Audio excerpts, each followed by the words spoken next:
반갑습니다. 구독, 좋아요 눌러주시고 큰 부자 되시기를 바라겠습니다. 좋아요 많이 베풀어 주시고 본인에게도 좋은 기운을 스스로 돌려받으시기를 바라겠습니다. 자, 수익 극대화를 위한 이야기, 이런 이야기 좀 알아놓으면 도움이 좀 될 겁니다. 지금은 HLB 어디를 바라봐야 되느냐, 핵심을 바라봐야 된다 그랬죠. 리보세라님의 가남 데이터 발표. 이 데이터 하나로 HLB의 이 가치는 크게 이리 갔다 저리 갔다 결정이 될 수도 있는 상황이죠. 자, 지금 대한민국 1호 항암제가 나온다 그러면 기업의 가치는 상당히 크게 변화가 생길 수밖에 없습니다. 자, 그렇게 되면은 간암에 대한 데이터, 간암으로 승인을 만약에 받는 쪽으로 한다, 받았다라고 하면은 그 간암 승인 받아가지고 매출이 일어나는 그 하나로 평가받지 않습니다. 그 다음에 계속 연쇄적으로 반응을 할 추가적인 파이프라인, 이게 되면 이렇게 계속해서 꼬리에 꼬리를 물고 기대감이 계속 증폭이 되게 되어 있죠. 자, 그렇게 진행이 되는 겁니다. 하늘에 운을 맡기고 도전해야 될 때가 있고, 정말로 걱정을 좀 하고 섬세하게 진행을 해야 될 때가 있습니다. 지금은 그렇게 소심하게 걱정을 할 만한 타이밍은 아니죠.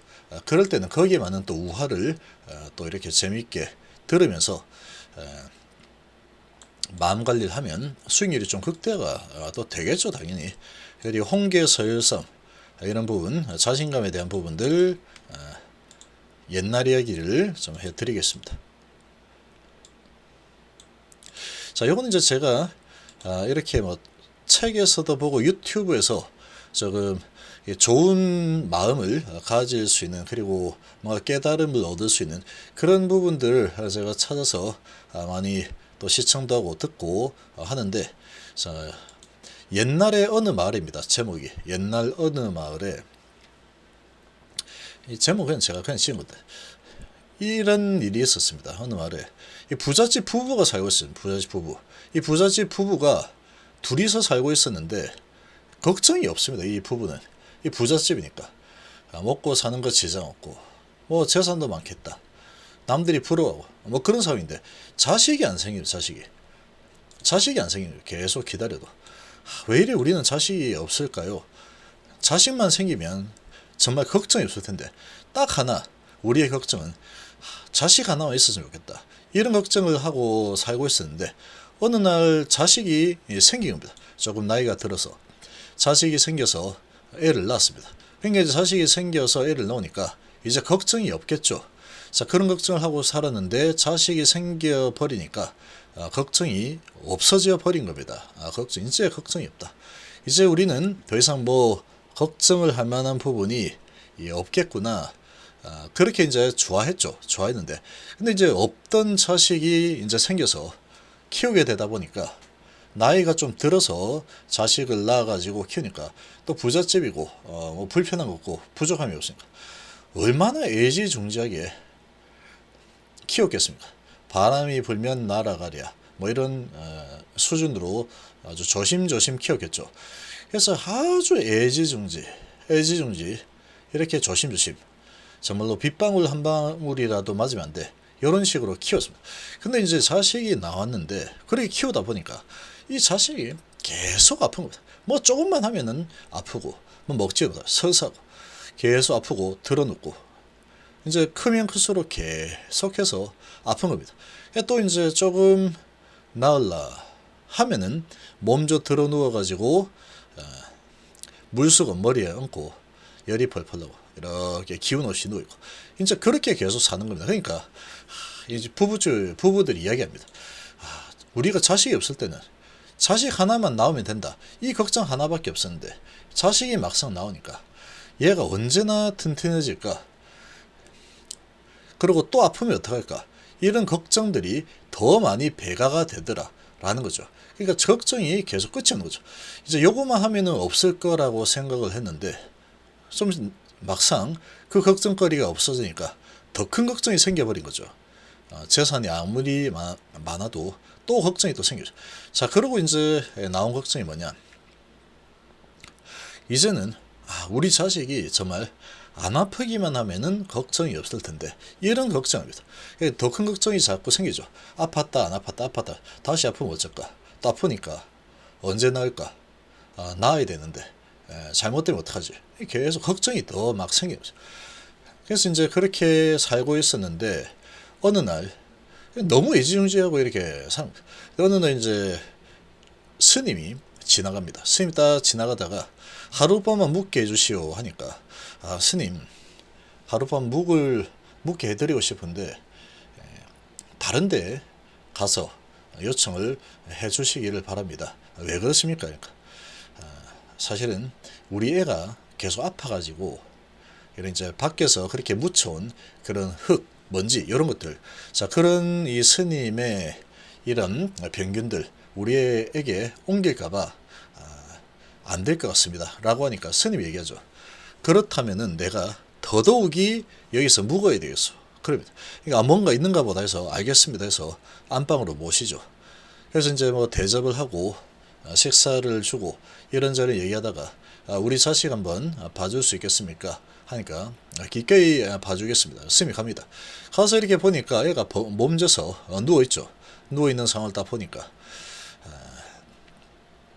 몸이 아프죠. 그래서 이런저런 이야기를 부잣집 부부하고 이야기합니다.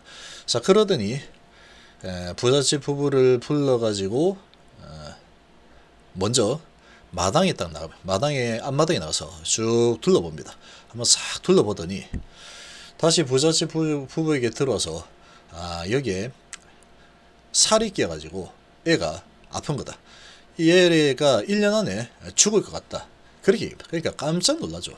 화들짝 놀라가지고 스님 뭔가 방법이 없겠습니까? 막 그렇게 한 가지 방법이 있긴 있다. 대신에 내 말을 무조건적으로 절대적으로 믿어야 됩니다. 이렇게 얘기하죠. 자 이렇게 이제 이야기를 하니까 당연하죠. 우리 애가 살 수 있다면 어떤 것도 하겠습니다. 말씀만 주세요. 이렇게 들어요. 자 그렇게 얘기하니까 이렇게 얘기하죠. 이 부잣집이다 보니까 바깥에 담장이 많이 있습니다. 그 담장을 다 헐앤다. 다 헐고 다시 지어라. 그렇게 하니까 멀쩡한 담장을 왜 그렇게 합니까? 하니까 내가 하란 대로 한다고 하지 않았어. 그러니까 차차차 알겠습니다. 그렇게 알겠습니다. 단 그 담장을 허무는 것도 자식이어야 되고 다시 쌓는 것도 자식이어야 된다. 이렇게 얘기합니다. 이렇게 얘기를 하니까 그 힘든 일을 우리 자식이 어떻게 하겠습니까? 그러니까 그거는 뭐 마음대로 하라고. 대신에 누가 조금이라도 도움을 준다. 그러면 1년 안에 사망을 하게 된다. 이 살이 풀지 않는다. 이렇게 이제 얘기를 하죠. 그러니까 어쩔 수 없이 자식을 살리기 위해서 자식에게 얘기를 하고 네가 혼자 해야 된다. 자식이 이제 비틀거리면서 아주 약골인 자식이 비틀비틀 가면서 담장을 허물기 시작하죠. 담장을 하나 둘 허무는데 시간이 억수로 오래 걸리죠. 한 3개 허무는데 하루 이런 식으로 걸렸는데 옆에서 보면은 부모가 가슴이 찢어지죠. 저런 고생을 우리가 시키다니 눈물을 가슴으로 삼키고 이렇게 하죠. 자 그렇게 했는데 이 자식이 이제 한 일주일 정도 지나니까 비틀비틀하고 비실비실 하던 게 스피드가 조금씩 붙는 겁니다. 그래서 하루에 3개 무너뜨리던 게 이제 하루에 한 10개 정도 무너뜨리고 하더니 한 달, 2달 지나니까 얘가 스피드가 막 더 붙는 겁니다. 하루에 뭐 20개도 무너뜨리고 하는 겁니다. 그리고 이제 그렇게 하더니 이 밥을 뭐 노가다를 뛰니까 엄청나게 뭐 밥이 땡기겠죠. 밥을 막 많이 먹는 겁니다. 그래서 살이 포동포동하게 올랐다고 하죠. 살이 포동포동하게 이렇게 올라오고 이제 우리 애를 어디에 내놓더라도 지금 떳떳하게 내보일 수 있겠다. 이 정도 수준으로 겉으로 보기에도 멀쩡하고 이제 좀 힘도 생기고 이렇게 되면 상당히 좋죠. 그래서 이제 그렇게 한 6개월 이상 계속 허물고 다시 손수 다 담장을 짓습니다. 자 그러고 났더니 애가 아주 튼튼해진 겁니다. 아주 튼튼해져 가지고 정말로 신통한 스님이 와서 네가 살았다. 그래서 아주 이제 잔병 치료도 별로 없이 이렇게 살아죠. 그러다가 이제 한 1년 뒤 정도에 스님이 다시 지나가다가 그 집에 들립니다. 그러니까 스님 덕분에 우리 애가 정말로 튼튼하게 잘 이렇게 살고 있다. 너무 고맙다라고 하니까 그때 스님이 이렇게 얘기하죠. 나는 땡중일 뿐입니다. 그때 살이 들어오는 그 부분은 사실 내가 거짓말한 거예요. 거짓말한 거고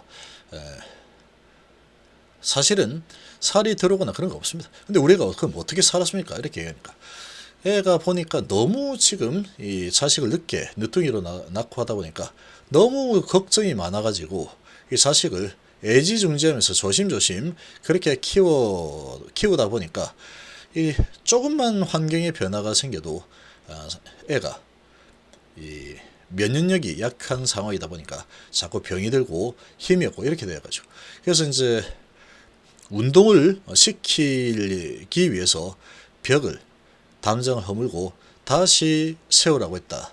그렇게 얘기하죠. 그러니까 이제 운동을 좀 시켰을 뿐이다. 이런 겁니다. 그러니까 막 애지중지하고 걱정하고 이 걱정해서 막 이렇게 하면 안 되고 저렇게 하면 되고 이렇게 걱정을 낳으면서 그렇게 이제 하다 보면은 오히려 그게 독이 될 수 있다라는 그런 이야기겠죠. 그런 얘기다. 그래서 이제 뭐 요즘 사람들 로 따진다 그러면 그런 이제 자녀를 키울 때 너무 그렇게 싸고되면서 모든 걸 다 부모가 해주는 그런 식으로 키우게 되면은 어디 가서 뭐 하나 자기 힘으로 할 수 있는 게 없어지죠. 그리고 이제 이런 걱정이 이제 하나 사라졌다 싶으면 또 다른 걱정이 더 큰 걱정이 들어온다 그런 얘기죠. 그래서 이제 주식을 투자할 때도 이런저런 뭐 걱정거리가 좀 생긴다 그러면 이런 옛날 어느 마을에 이런 이야기를 딱 떠올려서 걱정한다고 뭐가 더 좋아지고 걱정을 계속해서 너무 조심조심 이렇게 하다 보면은 오히려 그게 더 병들고 나빠지는 상황으로 갈 수가 있겠구나. 뭐 이렇게 보시면 되죠. 지금 HIV하고 접목을 시킨다 그러면 걱정을 해야 될 때가 있고 베팅을 그냥 하고 그냥 개똥이로 키우는 그런 정말로 대범함이 또 필요한 상황이다. 그렇게 보시죠. 그러니까 너무 걱정하면서 이렇게 하면은 이 하늘이 또 질투한다고 그러죠. 그래서 옛날에는 이름을 아주 천하게 지었다 그러죠. 부잣집 자식들 개똥이라고 지어봐요. 이름을. 개똥이 하면 천하게 보이니까 그래서 이제 하늘이 질투를 안 하기 때문에 오래 산다 뭐 그런 이야기였죠. 그런 그래서 지금 너무 걱정을 할 필요가 없습니다. 지금 좀 이제 어느 정도 올라갔는데 또 올라도 걱정 내려도 걱정 적게 올랐다고 걱정 또 어느 정도 내렸다고 걱정 또 많이 오르면 또 떨어질까봐 걱정 그렇게 걱정하면은 한도 끝도 없다라는 거죠. 좀 대범한 마음을 가지고 지금 본질에 집중해서 리버설한입 에스몰에서 발표하는 데이터 P밸류는 충족을 했을까 그리고 어느 정도였을 PFS가 나왔을까 부작용은 관리 가능한 영역이 맞는 걸까 그리고 부수적인 부분은 어떤 데이터 나왔을까 DCR이나 뭐 이런 부분들 이런 부분들이 이제 보면 되죠. 그런 부분을 이제 봐야 되겠죠. 그런 부분을 더 봐야 되고 그런 기대감이 있기 때문에 주가는 계속해서 이제 앞으로 그런 기대감이 주가를 밀어올리는 또는 떠받치는 그런 움직임이 나올 수밖에 없는 환경이다. 그렇게 보시겠죠. 자, 그리고 이제 홍계 서열 싸움 부분을 또 한번 보시면 홍계들 사이에서도 서열 싸움이 일어납니다. 근데 어떤 일이 있느냐 하면은 계속 이기다가 어떤 홍계가 계속 싸우면서 무조건이죠. 계속 이기다가 어떤 홍계에게 한 번 딱 지죠. 계속 이기던 이제 대장 홍계가 있는데 계속 뭐 다른 홍계들이 싸워보자 하는데 한 번 딱 져버리면은 자신감이 급격하게 하락을 하게 됩니다. 사람도 똑같습니다. 한 번 이렇게 이제 지고 나면은 자신감이 급격하게 하락하죠. 그래서 이 홍계도 계속 이기다가 한번 져버리죠. 그러면 그 홍계 시대는 끝나는 겁니다. 딱 한 번 졌을 뿐인데 다시 이제 심기일전에서 도전을 하면 될 텐데 그렇게 안 됩니다. 자신감이 잃어버리니까 하락해서 위축이 되어버리죠. 싸움을 더 이상 못합니다. 아주 자기보다 덩치도 작고 옛날에는 그냥 뭐 싸움 시작하면 3초만에 탁탁 하면은 그냥 발라당 넘겨버리는 이런 홍계가 옆으로 쓱 오기만 해도 내가 저 홍계를 이길 수 있을까 하고 피해버리죠. 내가 이길 수 있을까라는 그런 위축이 생기면서 실제로 싸우면 못 이깁니다. 자신감이 마음이죠. 그러니까 이게 이 홍계도 그런 자신감, 그런 마음입니다. 그런 이제 무의식이죠. 무의식. 거기에서 이제 이렇게 한번 지어버리면 내가 졌구나. 나는 싸움을 못하는 개였구나. 이렇게 이제 급격하게 바뀌어버려서 학습이 잘 안 되죠. 그래서 다른 이제 옛날에 그냥 한 방에 넘겨버린 이 홍계, 작은 홍계가 다가와도 쟤한테 못 이겼어. 이렇게 마음을 먹고 싸워버리니까 못 이기는 겁니다. 져버리죠. 충분히 이길 수 있음에도 져버리죠. 이게 과학적으로 증명된 승리의 DNA다라는 겁니다. 이게 과학적으로 증명된 겁니다. 이게 승리의 DNA를 갖추는 게 중요합니다. 그래서 이제 주식 투자도 이런 승리의 DNA를 내가 계속해서 가져야지 어떤 주식을 투자를 하더라도 계속 내가 이길 수 있는 그런 이 자신감을 가지고 덤빌 수가 있는 거죠. 한번 이제 지기 시작하면은 계속 손실만 계속 보고 이래저래 왔다 갔다 손실 보고 또 이렇게 되면은 손실 보는 게 원래 나의 스타일이야 이렇게 무의식적으로 돼버리죠. 그런 부분은 반드시 깨부셔야 됩니다. 주식도 그렇지만 어떤 일을 하더라도 마찬가지입니다. 그리고 UFC 있죠. UFC 격투기 거기에서도 보면 희한합니다. 이 홍계의 서열하고 똑같습니다. 거기서 정말 무적일 것 같은 챔피언들이 계속 방어를 하다가 누군가에게 한번 져버리죠. 한번 딱 져버리면 나도 지는구나. 자신감이 급격하게 하락합니다. 희한하게도. 그 세계에서도. 그러고 나면은 한번 딱 치고 나면 그 다음부터는 자기가 이겼던 그런 상대하고 리매치를 해도 져버립니다. 보통. 지고 다시 밀려 내려가고 그렇게 강하고 절대로 지지 않을 것 같은 정말 무적의 파이터라고 생각했는 그런 사람이 그냥 급격하게 무너져 버리죠. 한번 지게 되면. 그런 상황이 결국은 이 마음에서 많이 비롯이 되는 거죠. 그런 부분은 아주 중요합니다. 삶에서도 중요하고 주식 투자를 함에 있어서도 이런 승리의 DNA 아주 중요하다. 그렇게 이런 부분을 좀 알고 있으면 좋겠죠.